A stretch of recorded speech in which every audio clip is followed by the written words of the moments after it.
Hello, it's Gemard. And Hershey. And Kayla, and welcome to the 5th episode of The Court Report. The Court Report is an Advocate Editor podcast interviewing students and staff about big things happening at law. It also is a place where students can share about issues they want to see changed at law. If you haven't yet, check out our first 4 episodes, which are now on Spotify. In this week's episode, we talk about the controversy around midterms with law principal Mr. Darcy, math teacher Miss Loch, and science teacher Mrs. Gagnon. We are now joined by Principal Mr. Darcy, math teacher Miss Loch, and science teacher Miss Gagnon. To start off our conversation, our first question is, what do you think are some pros and cons of midterms and finals? Whoever wants to take the lead. All right, I'll go.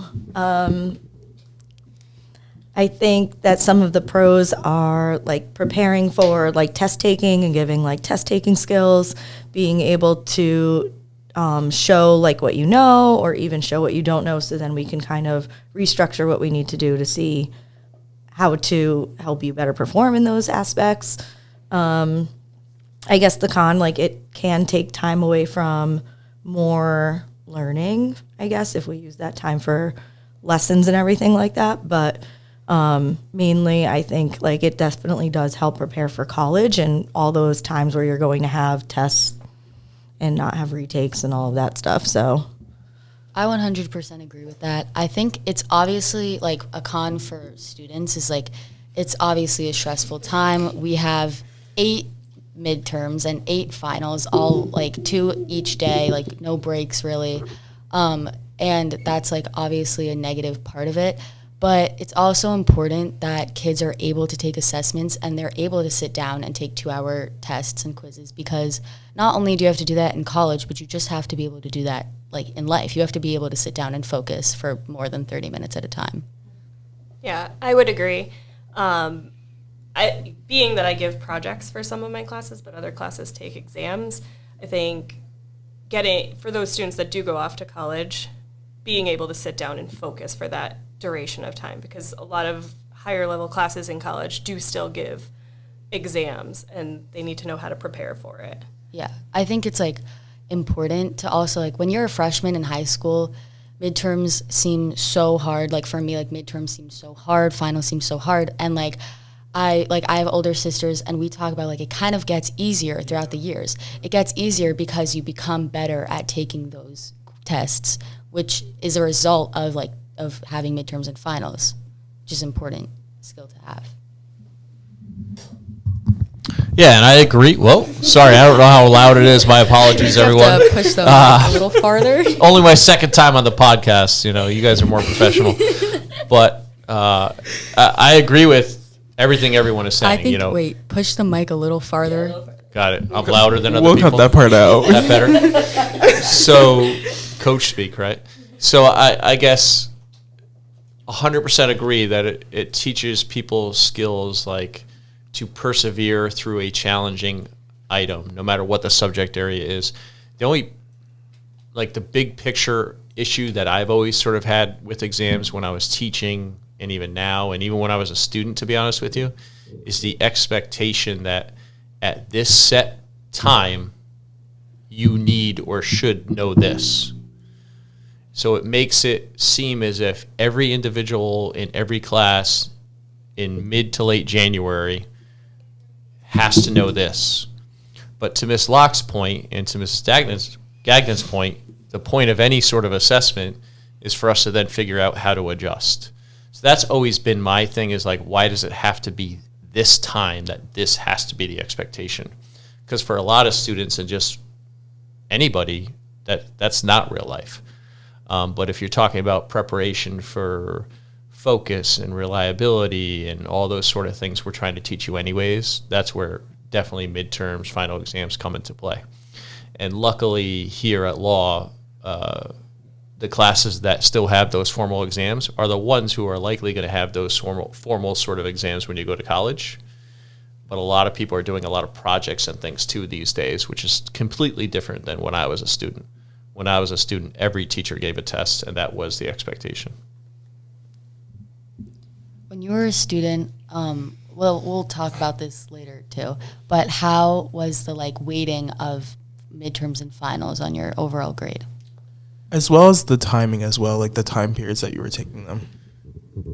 Yeah, so that was sort of what I was getting at earlier. I went to high school roughly 25 years ago, and nothing has changed, meaning the exams were the mid-January and June. If you got above a B+, you didn't have to take them. And the expectation, the difference again now is that you're not giving all tests. Every class that I took 25 years ago was, a test, Scantron form, fill this out, and then get it done that way. So that's what it was like when I was a student. I, as a law grad, so I guess it would be like super similar. Also graduated 25 years ago. It's actually the exact same, like the same time frame, 2 hours, 2 a day. The only difference was it was a full week. I think it might have been a week later, and there was the last day that was like a day of like makeups, or if somebody was absent or sick, we had one full day. So mainly it was like a teacher day coming in and some students. But other than that, it was exactly the same thing. Like everybody's taking tests, or that time was used to like write essays, and if there were some type of projects for some electives, they were used during that time. So my experience was a little different because I went to high school in New York, and our final exams were Regents exams provided by the state. Yeah. So the teachers didn't even make them or grade them. Midterm time was often used, like if you failed the final the year before, you would retake it in the midterm. But we did have midterm exams. If I remember correctly, it was 20 years ago. We did have midterm exams as well, but again, it was every class was giving an exam. I don't ever remember doing a project for a midterm or a final. So I also wonder, because we've kind of talked a bit about how like finals are used, or like midterms specifically are used as a way to like measure like where the class is, like maybe what teachers need to work on in order to just ensure that students are like maybe understanding content better, especially if it's like, I know for Miss Loch, I have her for AP Stat, and it's like used as a way to like see where you are with like the AP content for the AP exam as well. So how do you guys feel about schools? Because I know I have friends who have schools who do this, and I just know schools around the country, certain like grades in the class kind of exempt you from your midterms and finals. I know we do that here with seniors, like your senior year, you don't need to take finals if you have like a B+ or higher in the class, or like if you go on an internship. But I know some schools who do that like all 4 years, like if you have like an A, or I think for most schools like a B+ or higher in the class, you just don't really need to take the midterm just because your grade kind of shows. How would you guys feel about like that system kind of being implemented at law as well? I don't know. I guess I'm not entirely opposed. That's a tough one. I don't know how I feel. Yeah, it is tough. I kind of also feel like sometimes grades can seem a little bit inflated because of the amount of reassessments there are. Yeah. So, or corrections. I've been doing corrections in my AP class to make sure they understand it. But the grade kind of gets a little bit inflated. So I would just want to make sure, I know on my end I'm struggling with students retaining the information. So it's like, oh, I know the information for this test, but do you still retain know it? Do you still know it? So I think, well, for AP, I would say no, definitely not, because you have to take that AP exam. So this is a great opportunity. I tell my students all the time that like this is a AP like mock test where you're learning the time frame, how much time you have, how to manage your time, and do you know the content. For other classes, I mean, it could be an option. I would just really want to make sure there's some way where I know that my students are retaining it, because it is cumulative and it does roll into the next unit. So it would have to be like a good discussion, I guess. Yeah, I mean, similar to both of what Mrs. Gagnon and Ms. Loch has stated, like, I understand that movement too. And like a lot of schools do that so that you concentrate on everything all along the way, but you shouldn't just do that without putting something else in place. So meaning you may have to make curriculum changes, like if you're looking at attainment of information, a retainment of information, along the way, you would have to have something in place where it's not the expectation that on January 20th you know this, but if you don't, then let's test it out at another time. You would have to do something. School districts sort of get themselves in a little bit of an interesting situation when you just decide to get rid of something but don't replace it with somewhat of a supportive device. I agree with what Ms. Loch said. Like, I'm looking for the retention, especially because in chemistry, a lot of the concepts roll over, and we're going to continue to use them all year long. Yeah. So we still need to know everything we've done in the first semester for the second semester. And if we're trying to really like prepare for sitting down and taking, eliminating for a B+ or higher, eliminating that exam kind of takes that away, because then you don't have to prepare for it. You don't have to practice. Yeah. And then you run into trouble where like students who kind of coast by in high school get to college and then they're like, oh, I have to study. Like I have to pay attention and I got to do all this work. And then like that was me in high school. It was easy. College, I hit a brick wall. And so then I had to figure out, how do I have to do all this stuff? Now it's a little bit lower stakes for you guys. In college, you're paying thousands of dollars. So I'd rather you guys like figure it out now. And then in college, it's less of a struggle and less costly to not necessarily figure it out quickly. No matter what. If you fail, they still give you your money. Might as well get the best bang for your buck. So I guess what I'm also wondering right now is like, there's like a lot, the preparation aspect for like why midterms are good, because it does prepare you for college. So what would you guys say were like why are we even having this conversation? Like, what are the more so cons of midterms that make it like, that make us sides? Did you know I was going to grab the mic? So again, like getting to my point earlier when we started the discussion, the biggest concern I have overall, educationally speaking, and just as a person in general, is the fact that how much time it takes away. So this week, in some of your classes, not all of them, but in some of your classes, you're likely preparing for a test, and you've already should be prepared, because if you've done well all along the way, it shouldn't be a shock. It's not like you're ever going to get a test at law or any other school where you shouldn't, and even in college where you prepared for these things, and then, oh my God, I didn't know that we had to know that. So if you're paying attention all along the way, that dreaded question. Yeah. What do I need to know for the test? Yeah. So if you're paying attention all along the way, and you've done well all along the way, and now we take really 4 weeks during the school year goes towards exams, because you have the 1 week to prepare, then the 1 week of exams. Same things happen at the end of the year as well. And again, just knowing that people are individuals, and the expectation shouldn't be that you have to know this at this time of the year. Those are my only major concerns, educationally speaking, of exams. I understand the preparation for life, college, and all those things and beyond, but to me, it just takes away from things that we could be doing differently with students. I think that, like, obviously the cons are going to be different for students versus teachers. As I mentioned earlier, like, one of the biggest cons. Teachers and staff, it's great. Next week is awesome. Well, yeah. As I already mentioned, it's like the biggest part, like the first thing you think of when you think of midterms and finals is like, oh my God, like stress and just preparations and how am I going to do, like what are the grades and how is that going to impact me. So I think that we could work on ways to manage that. Like, for example, projects are a big way for classes that it would like be smart to have projects, and you should, because I mean that's another skill that you should have for life is doing presentations. But we work on that like overall throughout the year too.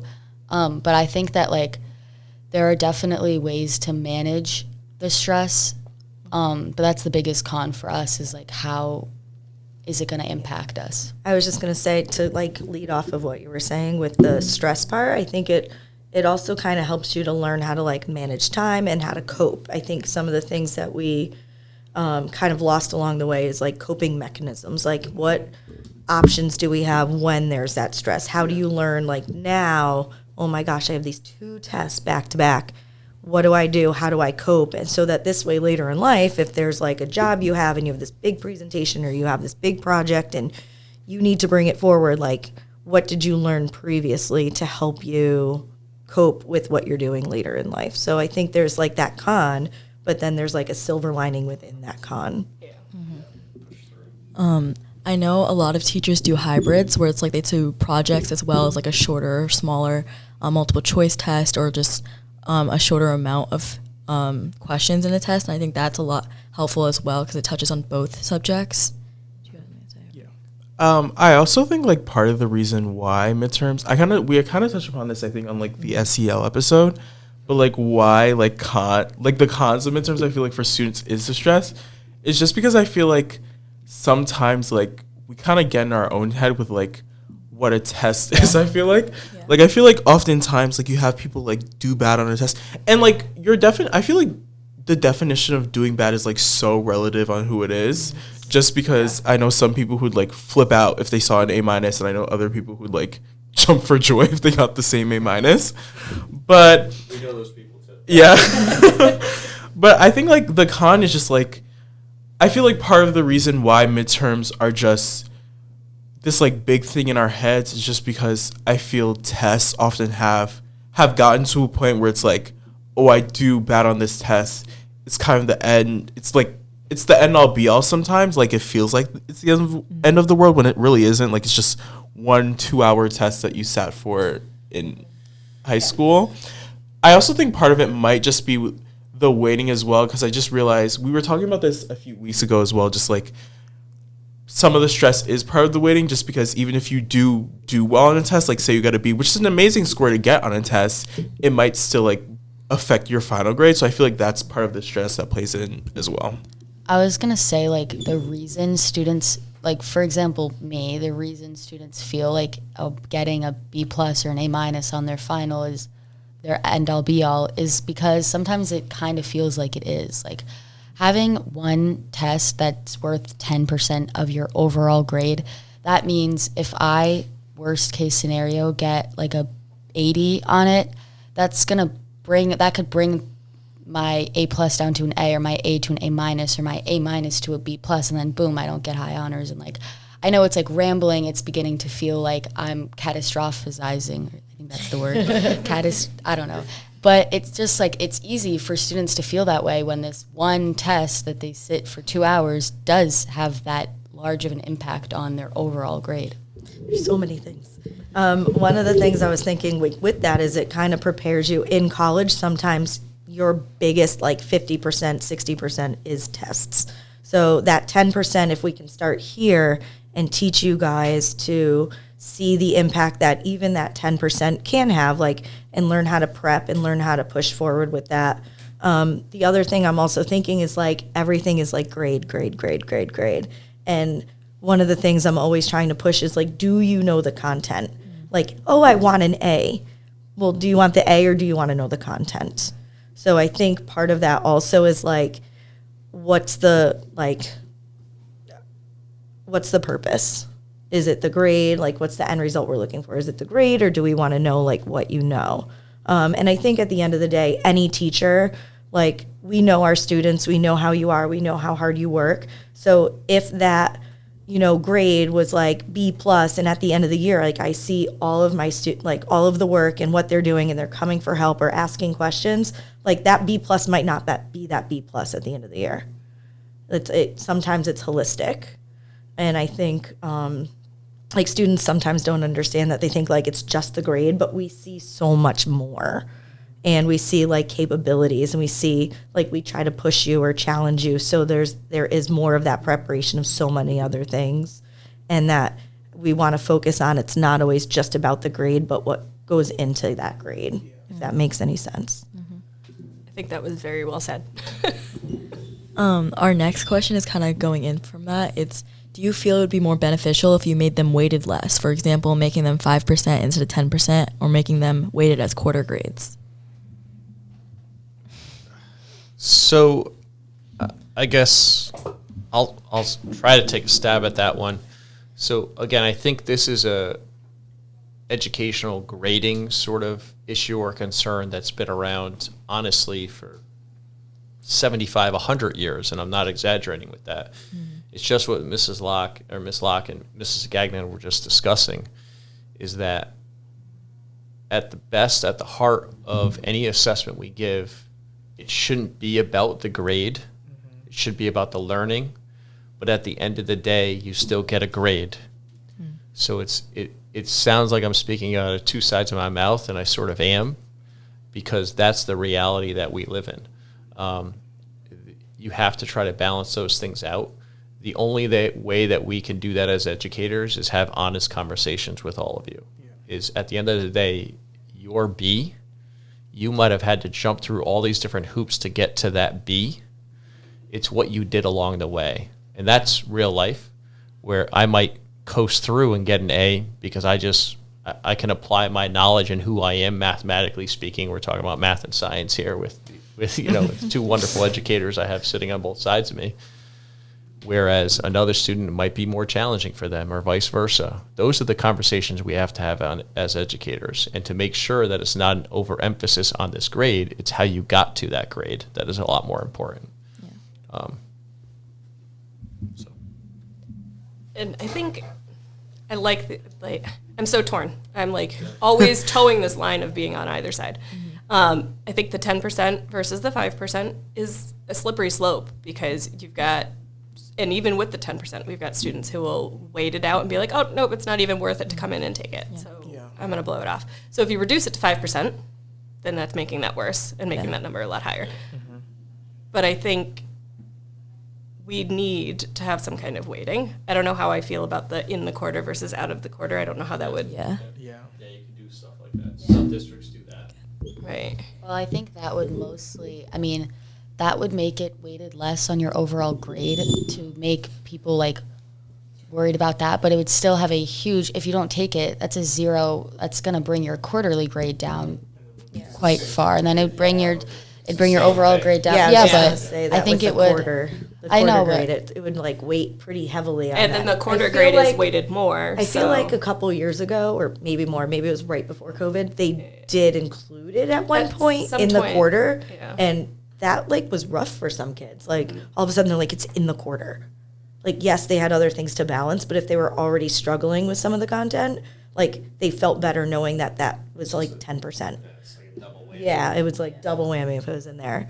And the district lowered it during COVID and coming off of COVID, because I got here in 21, so that year was the year in 2021 where they dropped it to 5% for the full year and 10% for the half-year courses, for the semester courses. And really during those discussions that I was in, it was just because of the level of stress and everything that people were putting through. That was the reason that the district made that decision at that point. I can't speak to obviously before. I find it interesting too, because when we talk about homework being 10%, so many kids are oh, it's 10%, whatever. It doesn't matter. And then it's 10% of a midterm, and they're oh my God, it's 10%. Yeah. So it's kind of what does 10% mean to you? And it's in the long run with homework, it's 10%. It's not detrimental, but it's still 10 points out of 100. So if you don't do any homework, you've already dropped your grade down 10 points.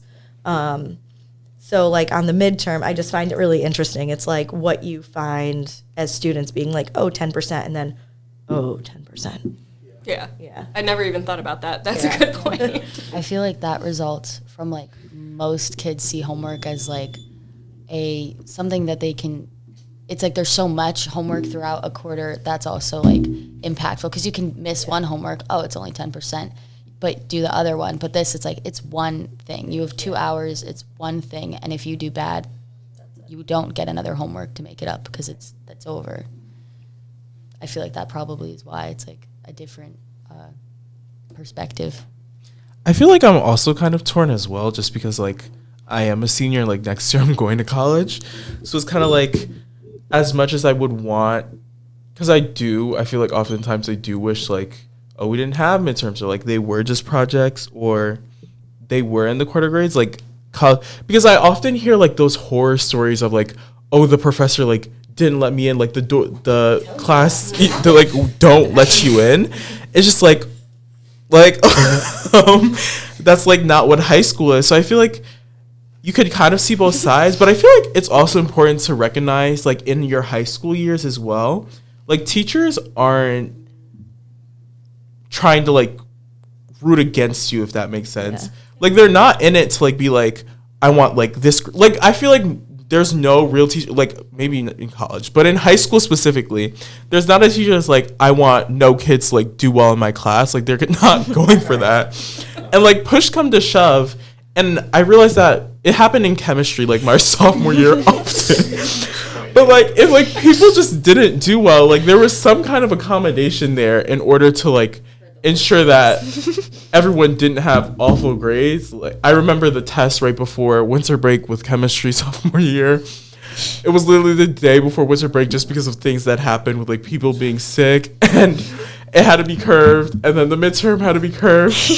And then I remember with the final, it was Miss Gagnon and Miss Turcotte were like, we don't know whether or not it's curved. And everyone was just baking on the curve. Like, we were like, yes, definitely going to be curved. And it ended up being curved. But I feel it's just important to recognize that, like, teachers aren't rooting against you in that sense. And, like, there's going to be an accommodation made if everyone's not doing well, or if, like, they notice that there's something there as well. And not all, like, I know I always tell you guys all these horror stories. I'm like, they're not going to let you in if you're late. Like, they don't care. Like, they've started class, or the attendance was handing in your homework. And you're in a big lecture hall. They don't know your name. Like, they don't know who you are. So they're doing their job. We're here to support you to learn, and then they're there to get you ready for the real world. And we're not saying all professors are like that. I've had some amazing professors that spent so much time with me during their office hours, because especially in computer science, I couldn't get it. I was like, I don't know what I'm doing. And amazing Dr. DePonte, he was amazing and sat down and went through everything with me. So there's definitely not all professors are, like, you know, out to get. I think it's just really important to, like, learn, you know, being on time, like, and, you know, getting ready and doing your stuff that you need to do to prepare, because there will be people that don't care. There will, and it's in the real world. There will be people that are like, I don't care that you're late. Sorry, you know. And eventually, like, you're late every day. Like, if I come walking into work late with a coffee, and I walk by Darcy, there better be a hazelnut. Right, exactly. Yeah. And, you know, like, if I'm coming in 15 minutes late, first of all, I have a class, and next, like, he's gonna be like, dude, what's going on? Like, why are you late every single day? This is an issue. Yeah. You know. So I think it's like, we're kind of like prepping you for the prep for the real world. Yeah, exactly. Teachers you come across, professors you come across, bosses, or even if you all are bosses someday, which the three of you probably will be in whatever capacity, knowing you a bit. It's this, again, just to say what I said before, like, we're talking about a lot of different things. At the end of the day, one of the biggest points of school, whether it's elementary school or through college, is to prepare you for life and the skills that you need to be successful in life. You can't put a grade on that. Yeah. So I've had students who got C's and D's when I was a high school teacher, who are very successful people. If you want to look at research, look at the CEOs across the country. None of them did well in college. So there's a lot of research that it's about the relationships, the skills you learn, and we have to do, you know, again, we've done a great job, I believe, at law, and especially with our staff here. You're right, you know, Gemard, there's nobody here who's using exams or any tests or quiz or whatever as an I gotcha. Yeah. It's I got you right now, meaning a supportive way. Here's how I can support you moving forward. You did not do well in here. What happened? How can I help you here? And then you move on. That's real life. Mm-hmm. Real life is not taking a quiz or a test or an exam and then saying, oh, it's over. Good luck next time. To add on to that, it's like when students in chemistry are like, when am I ever going to need this? The truth is, most of you probably never. No, you're not going to need to know how the cation and anion combine to form a compound. But can you figure it out? What skills are you learning on how to figure it out and how to solve this problem? Because that's really what it comes down to, is can you problem solve? Because you're going to need that. Yeah. Right? I was like thinking about one of the things that my dad would travel and he'd work overseas a lot. And one of the things he's like, I have this kid that's, new to our company and he's working with me and he's, I got A's at like Duke or whatever. And when it came time to like actually troubleshoot and they're building, aircrafts, he was really struggling and he couldn't do his job. My dad was just overseeing and he's like, it's great that like you got all these degrees and you have all of this, but do you know what you're doing? Yeah. And he had to basically say like, you got to go home. Like, we're sending you back. You're not useful here. We're not going to pay for a vacation for you, essentially. And you need to go back and figure out what you don't know because eventually I'm not going to be here and you're going to have to do this. And people's lives are in your hands, especially if they're working on military or presidential helicopters. So I think like it was really interesting to hear that coming from the workforce. And I'm like, yes, like this is what I'm always trying to instill with my students. Like, what are you going to do to get to that point of knowing it and that perseverance and like you're going to get knocked down. Like it's inevitable. No one's perfect. Life is going to just sometimes beat you up. But like what are you going to do to recover from that? What are you going to do? That bad grade, what are you going to do to recover from it? Like showing up late, what are you going to do to recover from that? And I think it's just a lot of life skills. Again, not everybody's going to do quadratics in the real world. Or not everybody's going to be doing some other things, but like, how are we applying our skills in our lives to be problem solvers, to be like good humans, and be able to be in the workforce and be successful? One last question we have for you guys is, how do you guys feel about retakes for midterms or finals? Retakes for midterms and finals? We're not debating retakes today, but so again, like just to speak very quickly, it would be really hard again to like retake a midterm or final exam because of the preparation that goes into it. Because again, then you would be taking away from the 2 weeks of prep and everything else or whatever that you've been using already. That should not be the point of emphasis. It should be, you didn't do well on this. How can I help you moving forward? So on January, whatever the first date is, coming back January 22nd, Monday, January 22nd, it's a clean slate. You did poorly on the exam. What are some skills that I can teach you to be able to help you for the second part of the year?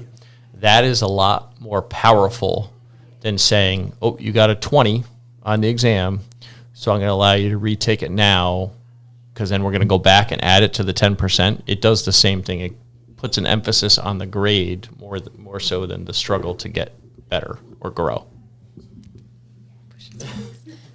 You guys know how I feel, especially like AP with retakes. Oh my God.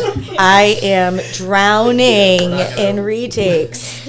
Mr. Darcy, I'm drowning. Wait, hold on. Just to be clear, Miss Loch was on that committee. I did not agree to so that. was Mrs. Gagnon. I did not agree to that one. But I also feel like, again, it's like and I said this actually in class yesterday, I'm like, as a school, we have so many supports for you guys. We have a support center and we have these reassessment policies and all of those things are great, like if you're using them, but you're not always going to have a safety net.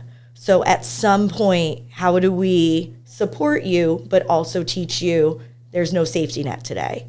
Because I feel like so many times kids walk in and they're like, when's the retake? I'm like, you didn't even take the test, number one.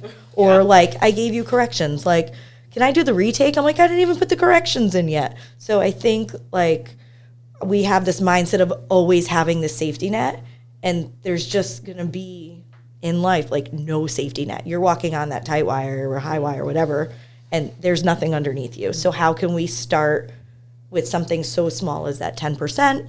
How can we continue to support you and help you move forward from that and still, help you to learn the content? Yeah. I also think just because Kayla kind of touched upon this as well, and like I've noticed it as well just with how my high school years have gone, because freshman year we didn't have midterms and finals because my freshman year was just wonky with COVID. Like that was like the full COVID year. And then sophomore year, we came back from midterms and finals. Well, came back to doing midterms and finals, but they were lowered to 5% just because like everyone was sick after winter break and there was just so much going on. And I've spoke to my friends. Kayla touched upon this as well, and I know Kayla's older sister Maya has also had this experience as well, where I've just noticed that as we've kind of progressed with like midterms and finals, the grades tend to like get better as well because you just know how to prepare for it better. I feel like sophomore year, like the midterm grades were they were there. That's all I have to say about them. And like the final grades was just that was your first final, especially for I know the juniors, like they hadn't done finals since middle school as well. So that was for a lot of people, it was your first final. And then my junior year, like you could see the midterm grades were starting to go up and then the final grades were even doing better. So I feel just taking them, like you kind of learn the experience. And I know now even for one of the club's natural helpers, like they're just going around and asking people like, what is your way of just taking care of yourself during midterms week? Just because I know sophomore year, it was like, oh, you just have to like study 24/7, which isn't the case really. You just need to like ensure that you have the best hand on the content, I feel. So I feel as you continue to do it more, like you do get better at just knowing how to do it. And then you also get to a point where like when you're going into college, you're not being like, oh, I don't know how to study.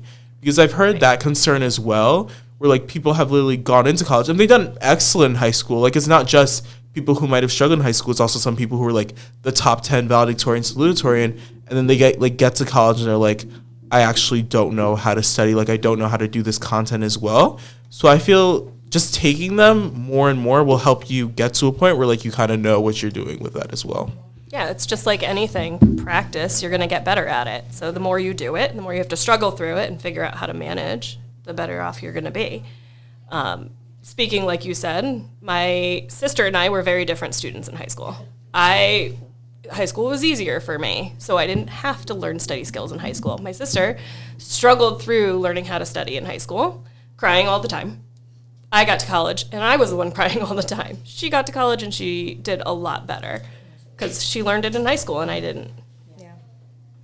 I think all of these things show that overall taking the midterms and finals shows a direct result of like learning how to take the test, getting better at like applying what you know to how you can show that you know it, and like just getting prepared for the rest of your life, which are all very important things, but I guess there's always a long way to go. Yeah.